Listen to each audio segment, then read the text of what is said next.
Olá, eu sou Rodrigo Severo, artista, professor e pesquisador, mestre e doutorando em artes cênicas pela Universidade de São Paulo, membro fundador do coletivo Preta Performance. O objetivo desta videoaula é tratar como algumas performances de autorias negras constroem movimentos de insurgência, agência e resistência contra a necropolítica no Brasil. Para começar, vamos exibir um trecho da performance 1000 litros de preto, o Largo está cheio, da artista Lucimélia Romão em parceria com o Movimento das Mães de Maio, realizado no Largo da Batata, em São Paulo. Antes, é necessário dizer que os chamados Crimes de Maio de 2006 foi o massacre de pelo menos 564 jovens num período de 8 dias, praticados por grupos ligados à polícia, como resposta aos ataques atribuídos ao PCC. Mães de Maio é um movimento social surgido na Grande São Paulo após esse massacre. A performance-instalação utilizou uma piscina plástica com capacidade de 7.000 litros e 1.000 baldes pretos. Cada balde continha 7 litros de líquido vermelho em referência à quantidade aproximada de sangue do corpo humano. Cada balde representa o corpo de um jovem assassinado, pois sua alça possuía uma etiqueta de identificação, com o nome, sexo, idade e a causa da morte da vítima. Adriane de Souza Guimarães, sexo masculino, 21 anos, homicídio policial. Vitor Amorim de Araújo, sexo masculino, 19 anos, homicídio policial.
Rodrigo Isaac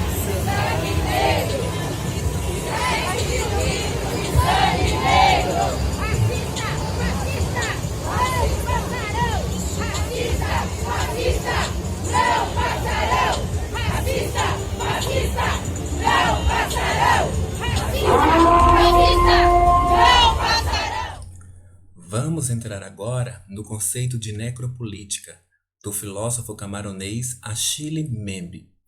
Para formular tal conceito, o autor vai acionar referências filosóficas e sociológicas de autorias como Foucault, Hegel, Heidegger, Fanon, Agamben, Hannah Arendt e dialoga com conceitos como biopoder, biopolítica, estado de exceção e estado de sítio. A necropolítica é o poder de ditar quem pode viver e quem deve morrer, com base no biopoder e em suas tecnologias de controlar populações. O deixar morrer se torna aceitável, mas não aceitável a todos os corpos.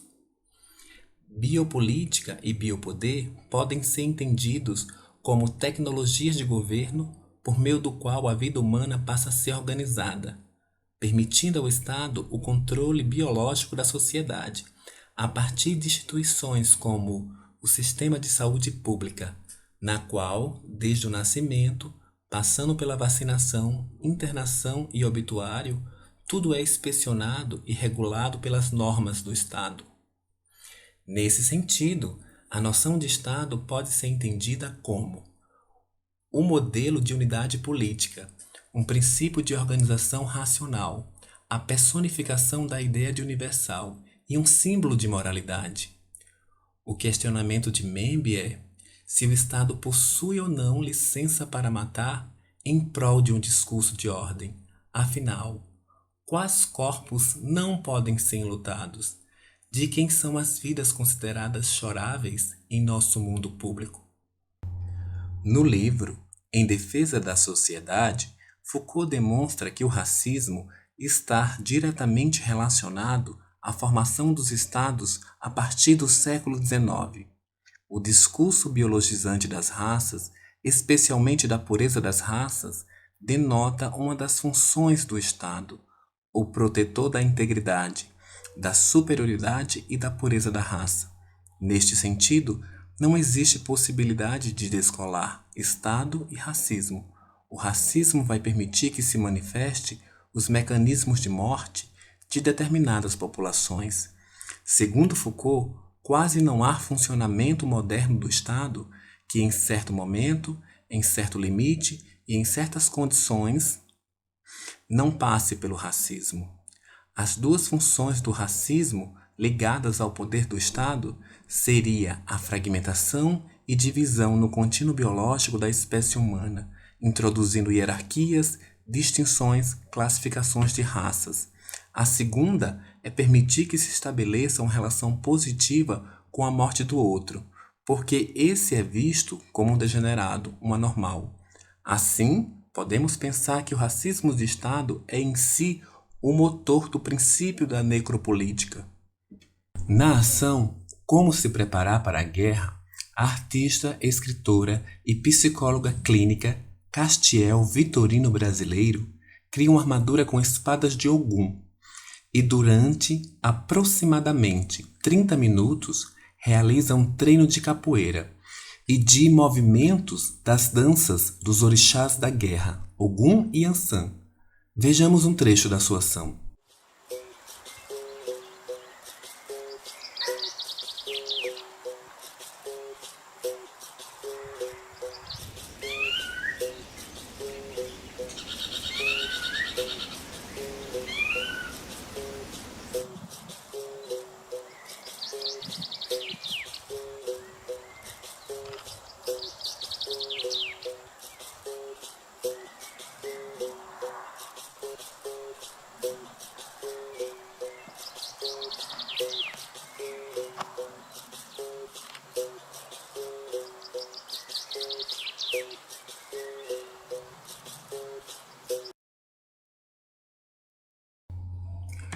Falando sobre sua ação, a artista afirma: esse trabalho nasce de minhas memórias com a capoeira. Há uma música de capoeira que ouço desde a infância, se chama Uma Noite Sem Lua. E no verso ela diz: era luta de morte, é matar ou morrer. Esse trabalho é um treino, mas é em si uma luta. A necropolítica é o genocídio e a capoeira é um modo de escapar. Na capoeira, a gente aprende que cada pessoa vai para a guerra com o corpo que tem e com o corpo que conseguiu construir. Me interesso em saber como a necropolítica diferencia-se para cada pessoa racializada ou dissidente e cria condições de similaridade entre nós, justamente por nos matar ou nos fazer morrer pelos mesmos motivos. Em sua dissertação de mestrado, a artista lembra que é a branquitude brasileira a responsável pelo genocídio, pois é a branquitude que prospera com nosso assassinato e com nossa usurpação ainda em vida. Nós, pessoas negras, nunca seremos privilegiadas por estarmos vivas no mundo organizado para nos matar. Como diria a ensaísta e performer J. Mombassa, é também sobre aprender a ler as coreografias da violência e estudar modos de intervir nelas. A partir das ideias de Hannah Arendt, Membe lembra que a conquista colonial revelou um potencial de violência até então desconhecido. O que se testemunha na Segunda Guerra Mundial é a extensão de métodos anteriormente reservados aos selvagens pelos povos civilizados da Europa. Do ponto de vista histórico, o principal modelo da necropolítica é o sistema da plantation, pois nele acontece perda de um lar, perda de direitos sobre seu corpo e perda de estatuto político. Essa tripla perda equivale a uma dominação absoluta, uma alienação de nascença e uma morte social. Os territórios onde se tem uma presença de corpos indesejáveis é onde se estabelecem os critérios de ação da necropolítica. A partir do pensamento do psiquiatra Frantz Fanon, Membe vai dizer que a cidade do povo colonizado é um lugar de má fama, povoado por homens de má reputação. A cidade do colonizado é um lugar com fome, fome de pão, de carne, de sapatos, de carvão e de luz. Aqui se tem a gênese da ideia de que, em alguns espaços, se tem licença para matar por parte do Estado, onde algumas vidas são consideradas descartáveis.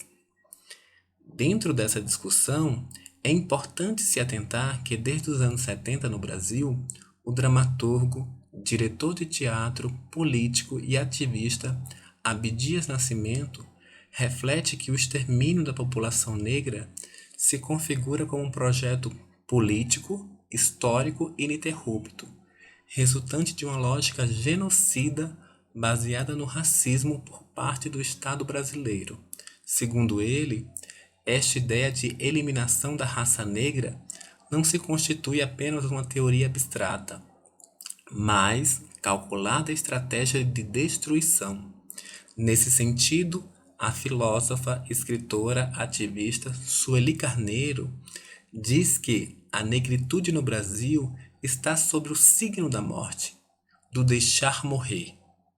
O artista visual Dalton Paula, a partir do seu corpo no espaço público, problematiza a produção de uma gama de imaginários reservados às pessoas negras, sobretudo aos homens negros no Brasil. Na ação O Batedor de Bolsa, o artista persegue uma bolsa feminina, com um cacetete na mão e com os olhos vendados, como num jogo de cabra cega. A performance faz referência, assim como seu título, àqueles que cometem pequenos furtos sem que sejam percebidos. Vejamos a sua ação.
Falando sobre sua ação, o artista diz: eu estava entrando na distribuidora de bebidas e tinha uma madame comprando muita cerveja cara e tal.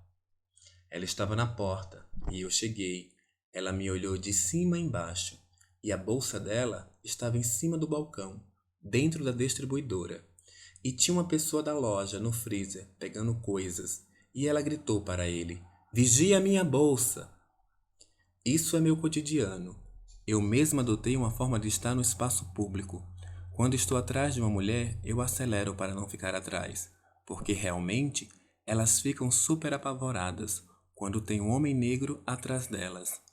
Se tem alguma bolsa sozinha, eu me afasto imediatamente. Então, é preciso ter todo um comportamento no espaço público quando você tem um corpo suspeito, um corpo marginal. As próximas ações são do Preta Performance, que é um coletivo independente nascido em 2016, na periferia de Diadema, em São Paulo. Fruto do encontro de artistas negros transdisciplinares que pesquisam as relações étnico-raciais com o objetivo de promover ações estéticas descolonizadas e antirracistas nas linguagens da performance e do audiovisual. A ação Negrotério é uma coralidade de pacotes pretos embebidos de sangue colocados no espaço público com o objetivo de gerar algum tipo de estranhamento crítico, alterando a percepção dos que transitam pelo espaço da cidade, dando visibilidade à temática do genocídio para o debate público. Uma versão do trabalho foi feita no Parque da Juventude, espaço onde aconteceu uma das maiores tragédias prisionais do Brasil contemporâneo, o Massacre do Carandiru, em decorrência da violência policial e da superpopulação carcerária. Mais uma vez, o território autoriza a matança. Os presídios são considerados depósitos de bandidos, corpos matáveis no Brasil. Vejamos um trecho da ação.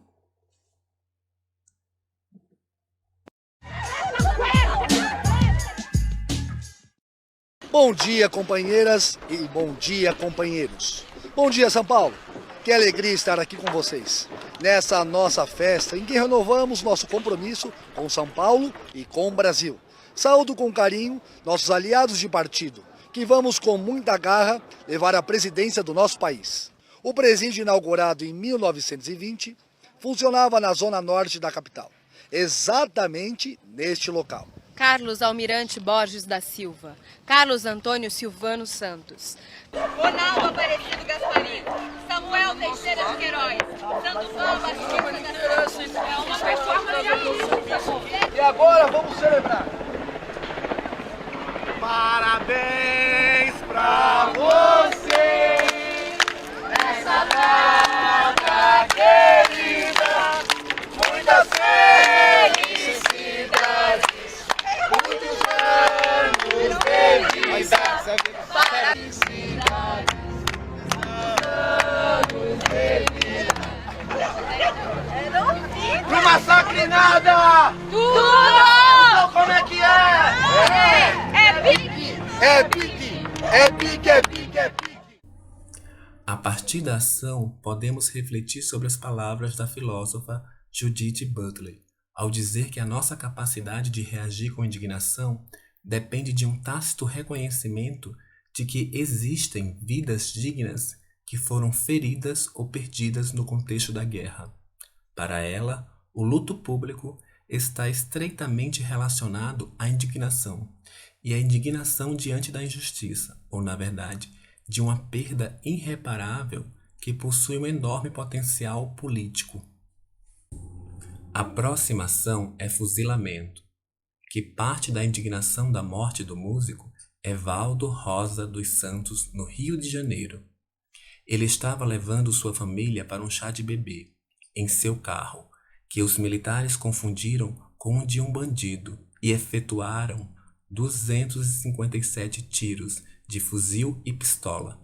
Sobre o caso, o então presidente, Jair Bolsonaro, em entrevista disse: "O exército não matou ninguém, o exército é do povo." Vejamos a ação. Não matou ninguém não, o exército é do povo. Quem estava no carro, uma família. Não matou ninguém não. Que não apresentava nenhum risco, nenhuma O meu filho estava no carro, viu tudo. Fulano morreu antes de ser socorrido. Calma, é o quartel. Ele mocou. Só tinha que fazer.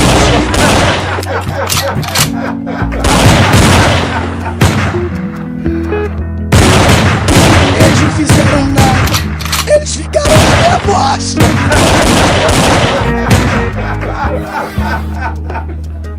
Não matou ninguém não, o exército do povo. E por fim, a videoperformance Nossas Mães. A ação aborda a temática do genocídio das pessoas negras, empobrecidas e periféricas no Brasil, buscando pelo processo da autodefinição a criação de outras imagens e representações associadas às mães e mulheres negras. O trabalho parte dos depoimentos Se Eu Fosse Mágica, de Edinalva Santos, e do Luto à Luta, de Débora Maria da Silva, presentes no livro Mães de Maio, do Luto à Luta, entrelaçados com os mitos sobre a Orixá e Iemanjá. O trabalho vai buscar na ancestralidade negra africana formas de escapar da necropolítica. Vejamos a ação.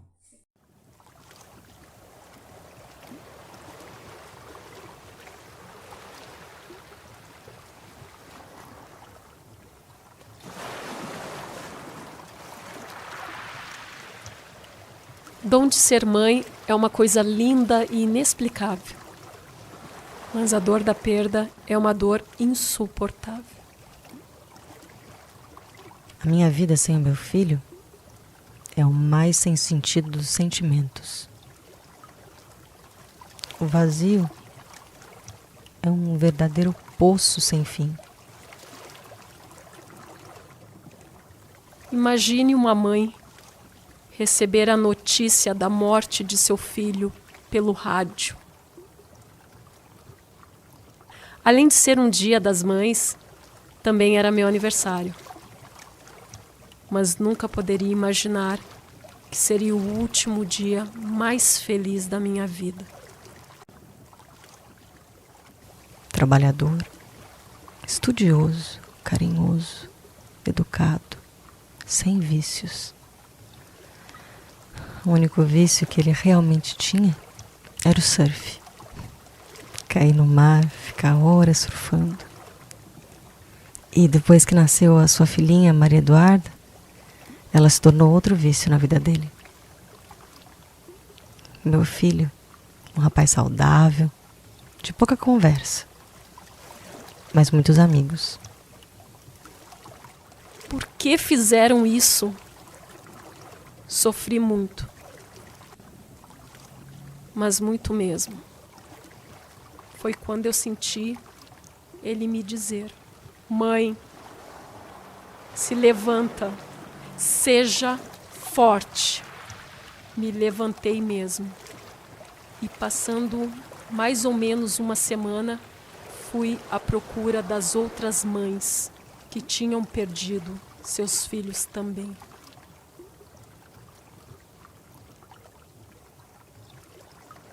Como eles a fizeram perder o filho amado, as suas águas salgadas invadiram a terra.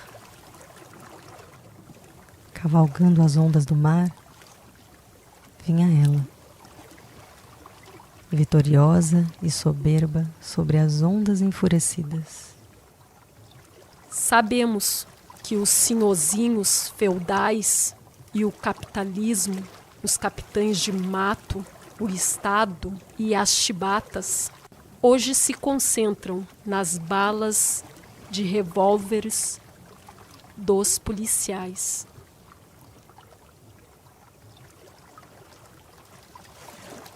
Ela tem filhos no mundo inteiro. Ela está em todo lugar onde o mar vem bater-se com as suas ondas espumantes. Nunca se passa muito tempo sem que o mar invada a terra. Ela, cavalgando a temida maré.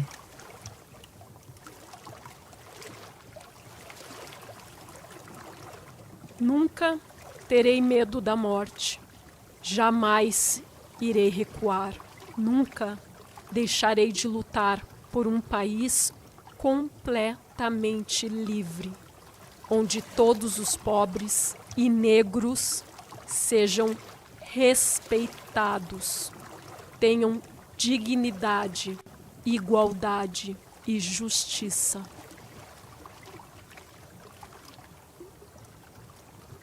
Eu gostaria de poder dizer também que, se eu fosse mágica, não existiria guerra, não existiria fome e nem policiais. Ela,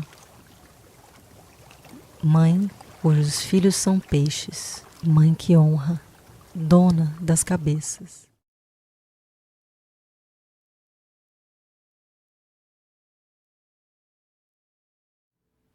A todos vocês que acompanharam essa videoaula, a necropolítica como condição estética, meu muito obrigado.